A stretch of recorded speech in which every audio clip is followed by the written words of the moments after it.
déplorons cette opération de déguerpissement tragique. C'est un symbole qui est touché et qui contribue à entraîner la dépréciation de notre tradition.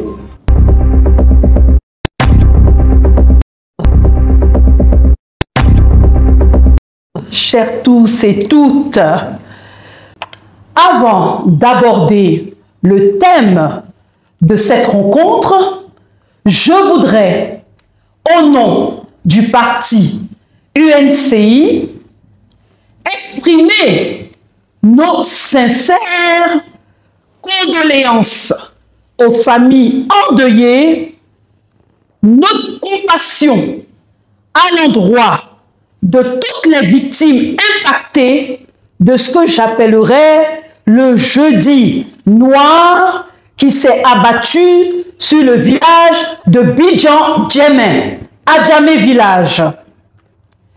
Nous déplorons cette opération de déguerpissement tragique. À titre personnel, moi, femme Atchan,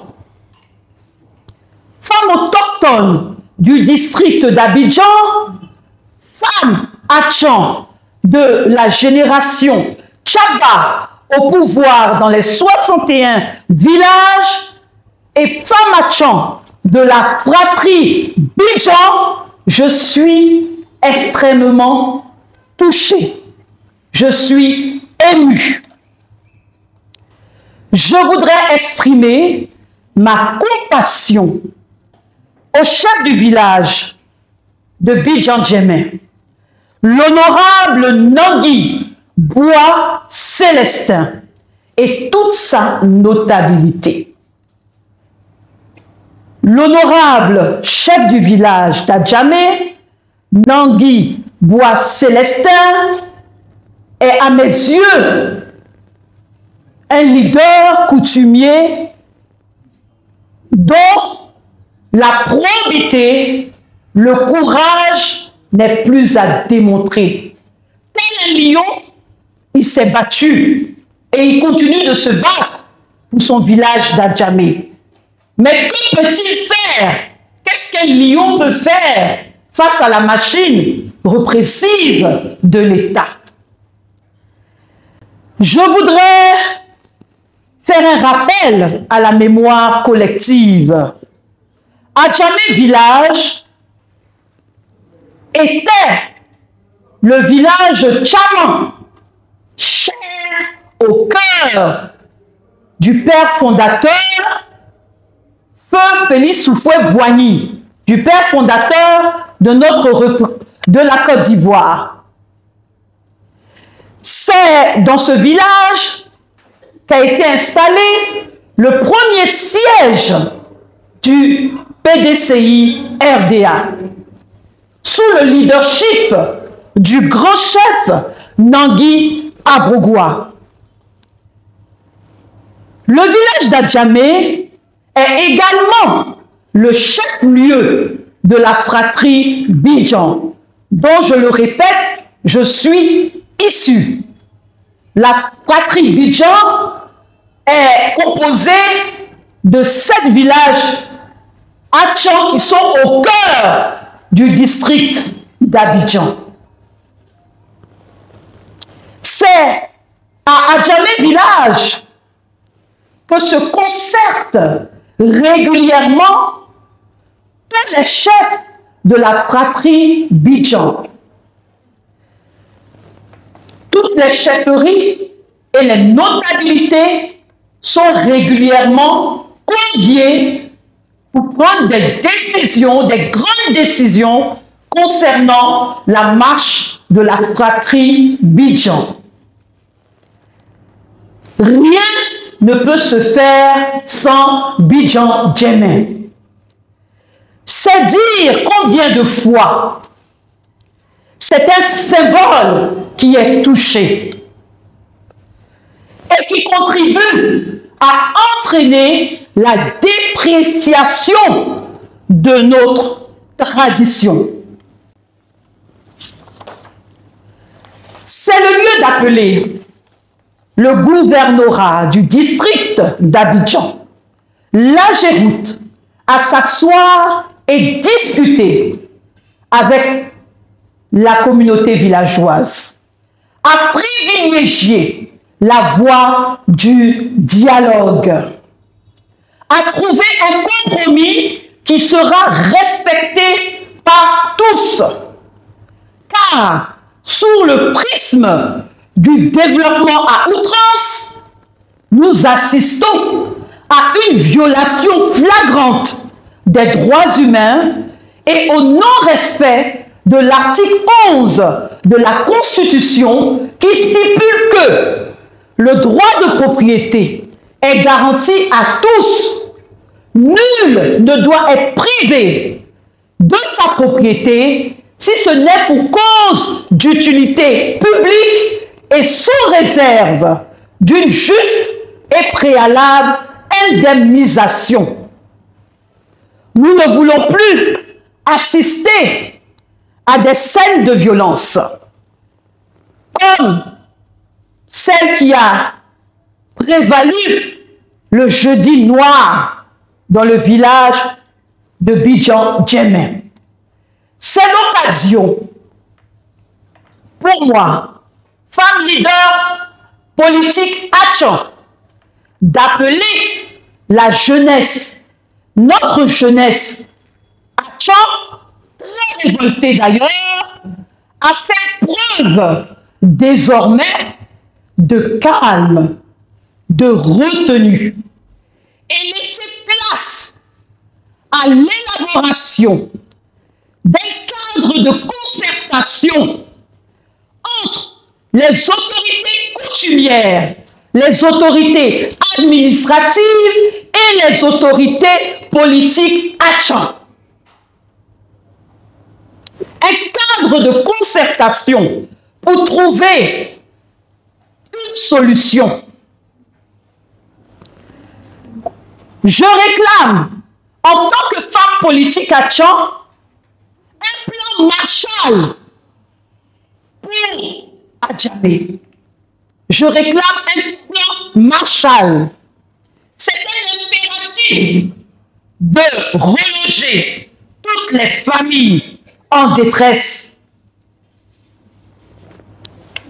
Nous rappelons au gouvernement de Côte d'Ivoire que le développement ne peut se faire sans arrangement préalable avec les autochtones.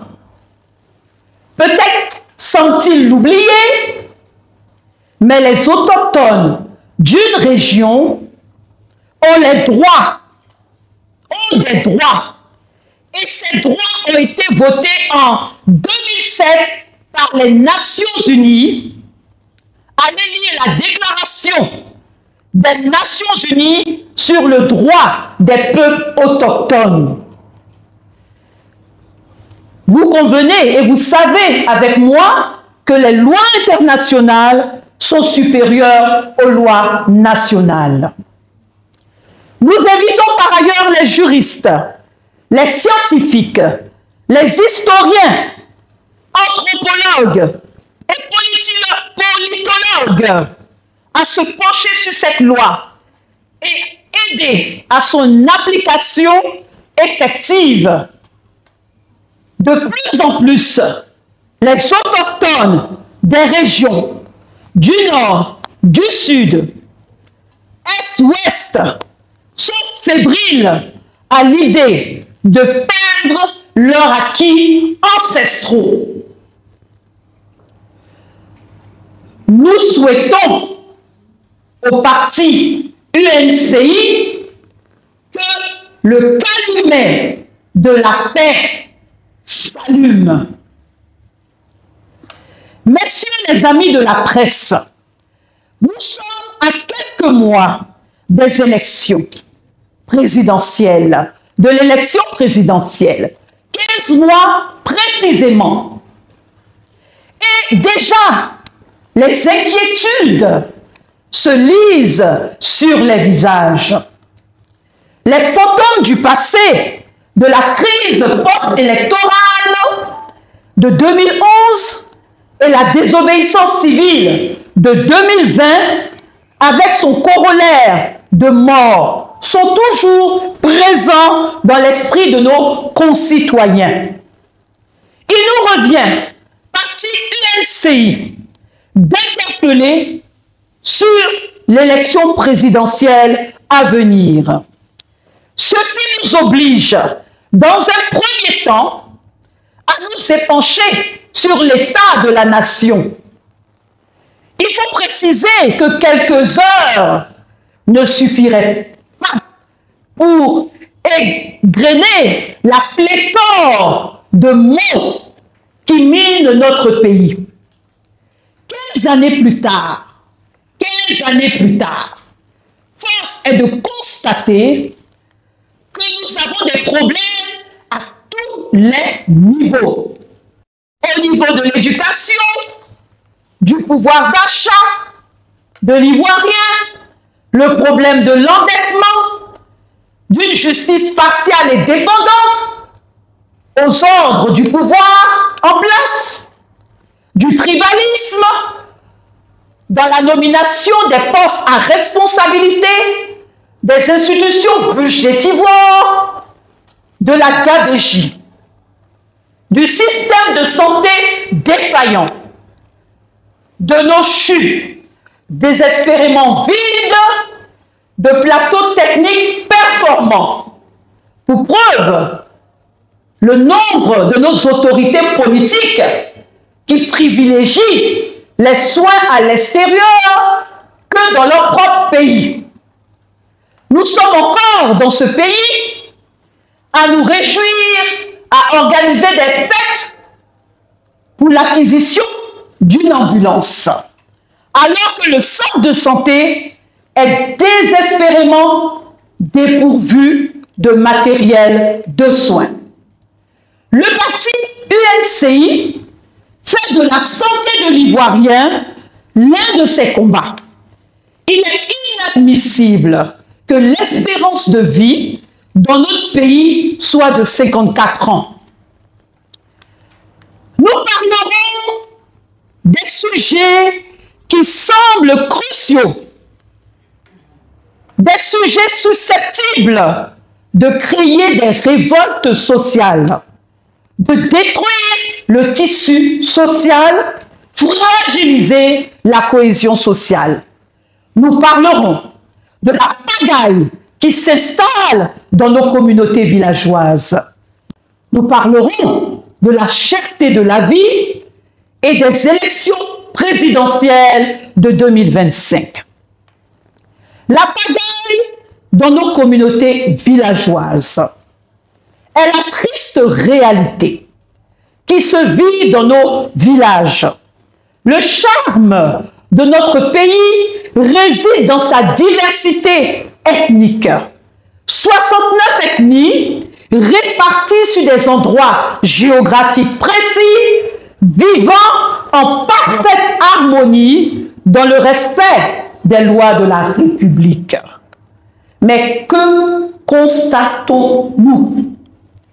Depuis une quinzaine d'années, nous assistons à un véritable désordre orchestré par les politiques.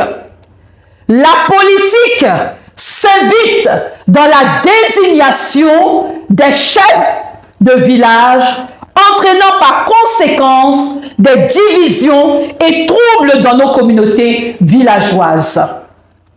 Nous assistons à des forcings pour installer des rois ou chefs coutumiers. Les exemples sont palpables. Nous avons le cas du peuple baoulé. Dans de nombreux villages à Tchad, nous avons un bicéphalisme au niveau de la chefferie, à Bassam, dans certaines régions du Nord. Malgré l'exode vers la métropole abidjanaise et certaines grandes villes du pays, l'Ivoirien reste attaché à son village et au respect des pratiques coutumières. nos ambitions politiques démesurées ne doivent pas nous faire perdre le sens du sacré. Une question: à qui profite la division?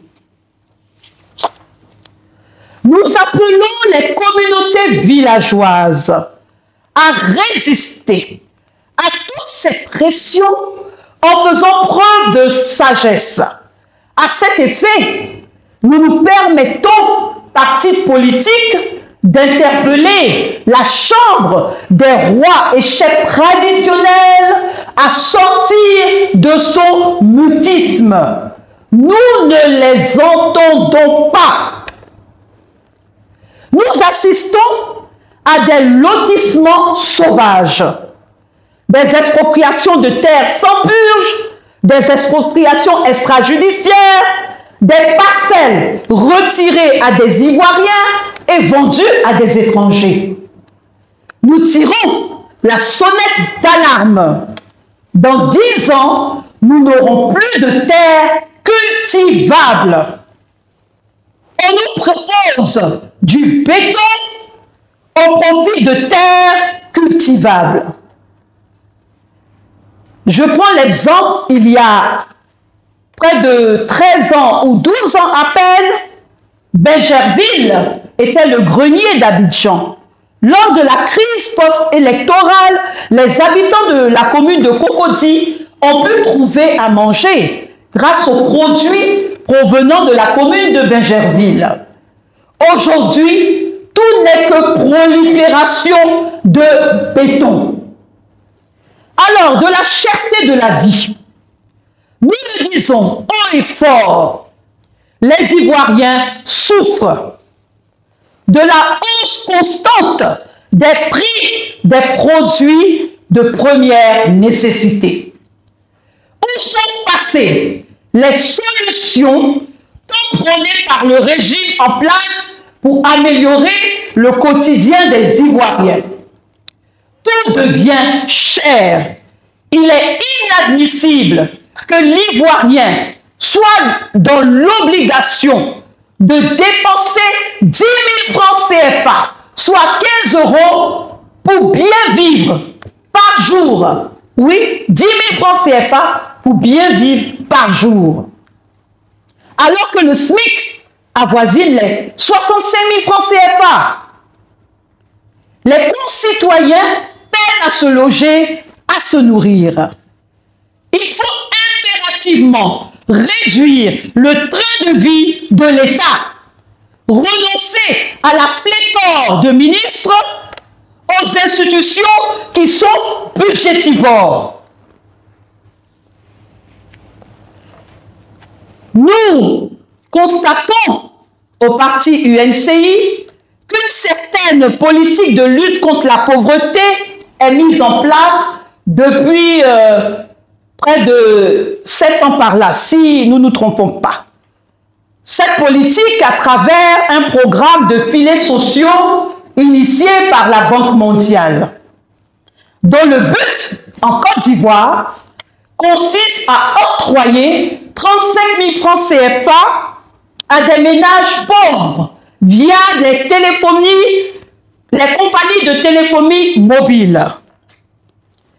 Pour nous, c'est un programme opaque, dont les contours sont flous et dont les bénéficiaires sont quasiment issus du groupe politique RHDP au pouvoir. Qu'on me cite des personnes d'autres partis qui font partie de ces programmes de filets sociaux.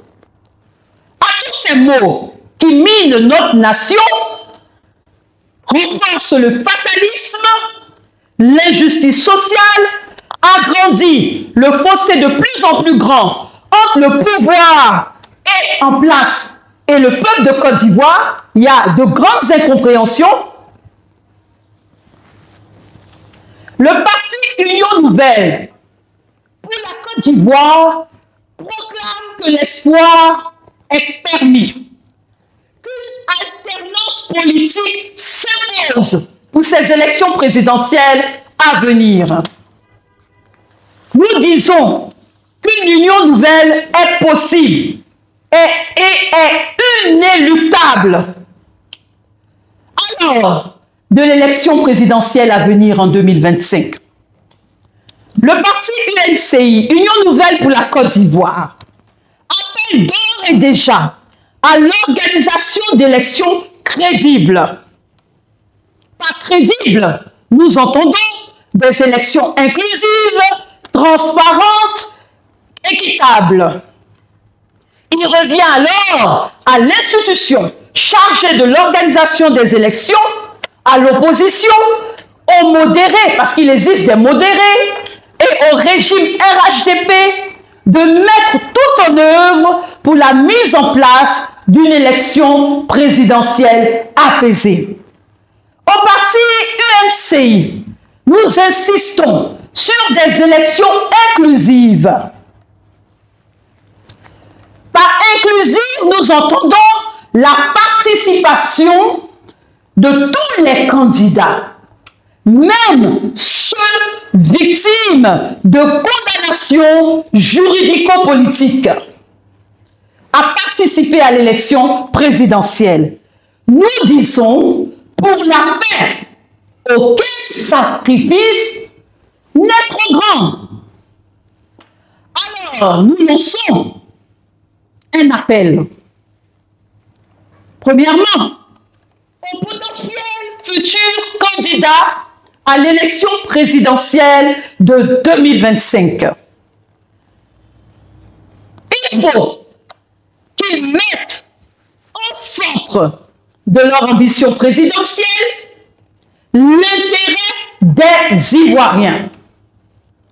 Il s'agit de transformer ce moment crucial de la vie démocratique de notre nation en une élection civilisée. Le combat doit être bilan contre bilan, programme de société contre programme de société. Pas d'esprit revanchard d'une classe politique sur une autre, ni l'esprit d'accaparement du pouvoir coûte que coûte. L'intérêt doit être celui du peuple ivoirien et rassurer celles et ceux qui nous font l'amitié de vivre dans notre pays, d'investir en Côte d'Ivoire. À cet effet, dès la rentrée 2024, le parti UNCI fera la tournée des formations politiques majeures. Le RHDP, le PPACI, le PDCI, le FPI, le parti UNCI va initier des rencontres avec leur direction afin de véhiculer ce message que les ambitions personnelles ne fassent pas vivre une période chaotique au peuple de Côte d'Ivoire pendant les élections présidentielles. 2.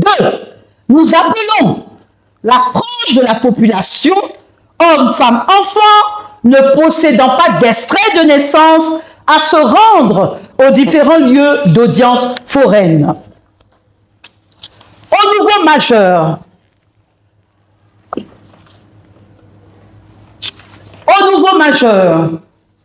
à vous inscrire massivement dès l'opération de révision de la liste électorale.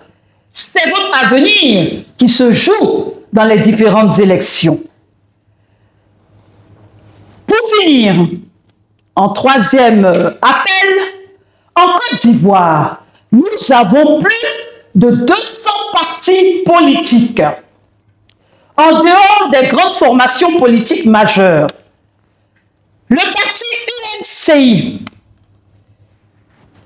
qui est un parti qui a opté pour l'idéologie centriste et teinté un peu de panafricanisme, il faut le dire, sans gêne, nous lançons un appel vibrant à tous les partis politiques centristes, les modérés, les partis régionalistes, les partis qui refusent les extrêmes, ni droite ni gauche, nous rejoindre dans une grande coalition afin d'influencer sur les élections à venir.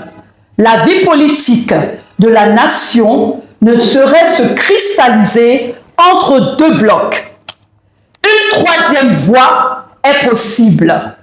Pour terminer, nous souhaitons bonne fête de l'indépendance à tous les Ivoiriens et Ivoiriennes. Vive la République de Côte d'Ivoire, que Dieu nous bénisse. Merci.